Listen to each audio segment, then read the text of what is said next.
2009 সালে পিলখানার নির্মম হত্যাকাণ্ড, আমার সাথে 1500 জন মানুষের, তার ভেতরে আমার মনে হয় 900 মানুষকে তো আমি পরিচয় করেছিলাম বিডিআর বিদ্রোহের নাম দিয়ে।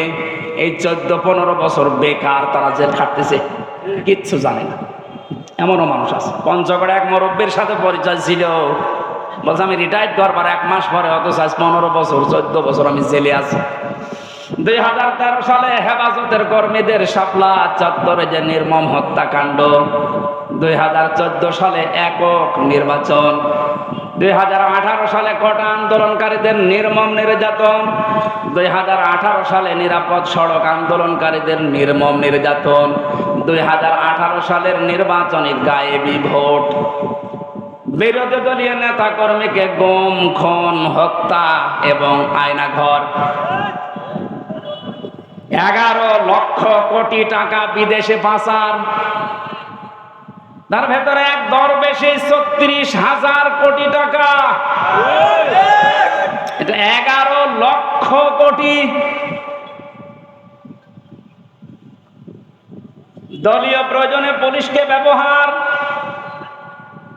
বাক স্বাধীনতা কেড়ে নেওয়া, সর্বশেষ 2024 সালে কোটা আন্দোলনের নামে গণহত্যা। এর একটা অস্বীকার করতে পারবেন? আমি দেয়নি, বিবিসি দিয়েছে জরিপটা।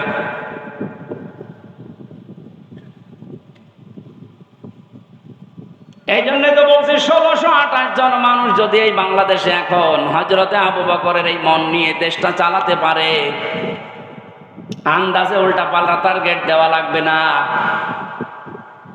কি রোল মডেল বানিয়েছিলেন, এই যে জরিপ এখন সামনে আসতেছে, কত বড় দুর্নীতিগ্রস্ত একটা রাষ্ট্র হয়ে গেলে বাইতুল মোকাররমের ইমাম পর্যন্ত পালিয়ে যায়। একটা বড় মসজিদের খতিব, সে লোকটা পালিয়ে গেল, তার মানে কোন জায়গাটা বাকি আছে আপনি বলেন? কোন জায়গা বাকি নেই। একটা মসজিদের খতিব যদি পালিয়ে যায়, আসলটা তো পালিয়েছে, মসজিদের খতিব পালিয়েছে, তার মানে তামাম দুনিয়া দেখেছে যে আপনি কোন পর্যায়ে দুর্নীতিকে নিয়ে গিয়েছিলেন। আর রোল মডেল বানিয়েছেন বাংলাদেশকে। রোল মডেল হবে হযরতে আবু বকরের চিন্তা নিয়ে আসেন যে আমার 8,000 10,000 টাকা হলে মাস চলে যায়, অর্থমন্ত্রী আগামী মাস থেকে তুমি 2,000 কম দিও। কিয়ামতে জবাব দিতে হবে। বিশ্বাস যত বেশি তৈরি হবে, আপনার জীবন পরিচ্ছন্ন হবে। ফারিকুন ফিল জান্নাতি ওয়া ফারিকুন ফিস সাঈর। একদল মানুষকে আল্লাহ জান্নাতে প্রবেশ করাবে, একদল মানুষকে জাহান্নামে দেবে। সুতরাং যাদেরকে জান্নাতে দেওয়ার ঘোষণা দিচ্ছেন, আল্লাহ যেন এই দলে শামিল হওয়ার তৌফিক দেন, আমিন।